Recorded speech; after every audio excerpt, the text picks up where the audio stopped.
Have you ever really thought about it? What was God's very last word to his people before 400 years of complete silence?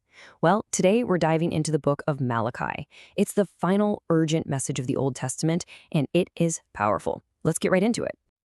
I mean, just pause on that for a second. If you knew you weren't going to speak for 4 centuries, what would you say? What message would be so absolutely critical that it had to be the final word? That's the weight, the gravity behind the Book of Malachi. It is God's last prophetic word, and you better believe every single line is packed with meaning. So you might be thinking, okay, that's interesting history, but why should I care about this ancient message now? Well, it's because the spiritual burnout, the apathy, the questions that Malachi addresses, they sound surprisingly modern. This isn't just a history lesson. It's like looking in a mirror. Okay, for any of this to make sense, we need a little backstory. The Israelites had come back from exile. They'd even rebuilt the temple in Jerusalem. So on the surface, everything looked pretty good, right? But the huge, glorious restoration they were hoping for, it just didn't happen. A generation goes by, and all that initial excitement just fizzled out into disillusionment.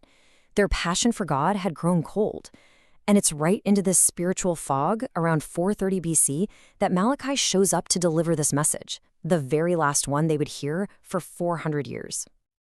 And here's a cool little detail. The prophet's name is a clue. In Hebrew, Malachi literally means my messenger. So his very identity is his mission. He's here to deliver an urgent, direct word straight from God. So what was the big problem? Well, at its core, the people were just going through the motions.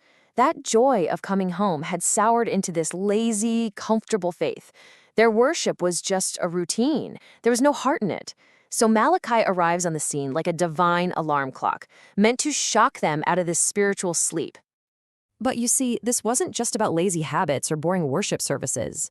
No, that was just a symptom of something way deeper. At its heart, this is a story about a relationship in serious decline. Now, you'd think a book about God's frustration would start with anger, right? With judgment? But it doesn't. It starts with this simple, powerful declaration from God, I have loved you. It's a statement of fact, a reminder of his constant, unwavering love. Everything else that follows is built on this foundation. And here it is, the absolutely heartbreaking response. God declares his love, and the people basically just shrug their shoulders and say, oh yeah, prove it. How have you loved us? I mean, wow, that one cynical question tells you everything you need to know. They've become so numb, so spiritually blind, that they can't even recognize the love that is all around them. And of course, this apathy bled right into their worship. God's standard had always been clear. Give your best, your first, the perfect, unblemished animal from your flock. But what were they offering? The leftovers, the blind, the lame, the sick animals nobody wanted anyway. These sacrifices weren't just low quality, they were a flawed-out insult, and they showed exactly what was in their hearts. And where did this rot start? Right at the top. The priests, the very people who were supposed to be the spiritual guides, were the ones leading everybody astray. They cut corners in worship, they taught things that weren't true, and they just stood by while the foundations of their society, like justice and marriage, totally crumbled.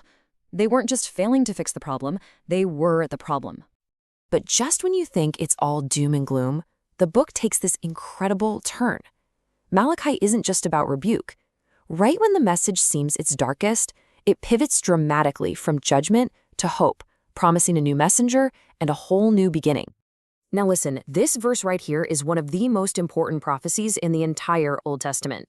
After calling out the current messengers, the priests, for failing, God promises he's going to send a new one to prepare the way for his own arrival. This isn't just some vague hope. It's a direct foreshadowing of John the Baptist, perfectly setting the stage for the New Testament. Then God does something incredible.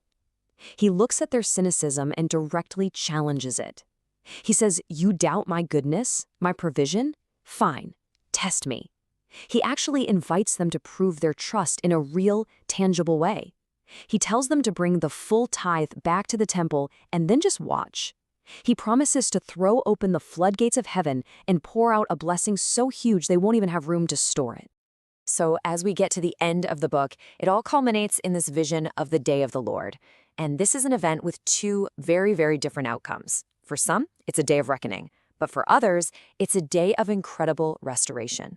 See, for those who just keep on living in wickedness, that day is going to be like a refining fire, burning away everything that's corrupt. But for the righteous, for those who revere God's name, that very same day is going to bring healing, joy, and total restoration. It's two sides of the same coin. And this is the beautiful picture of that hope. It's a promise of a brand new dawn. A sun of righteousness will rise just like the sun, and it will bring healing in its wings. It's this ultimate promise of redemption that just shines right through all the warnings of judgment.